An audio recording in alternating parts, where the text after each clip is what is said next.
When the people in Palestine are losing their lives, being raped and murdered, there's no cry from anybody, no passion. When the same thing happens in Syria, we hear nothing. When the same thing happens in Libya, we hear nothing.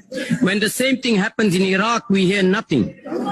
When the Ukrainians are violating the rights of other Ukrainians, particularly in the Donbass region, there's nobody crying for those people.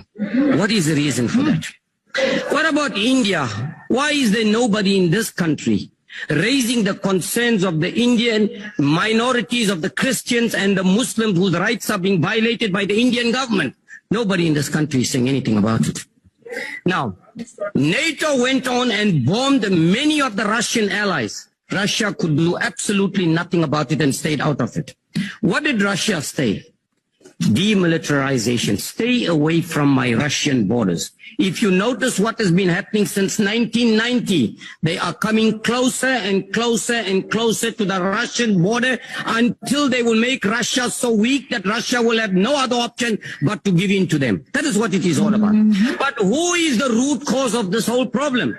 It is clearly the West and the United States of America that is the root cause of all the mayhem and chaos and destruction all over the world. Please conclude. Let's talk about the biological laboratories which is funded by the Pentagon in Ukraine. Where is it coming from? Why are they getting involved in those?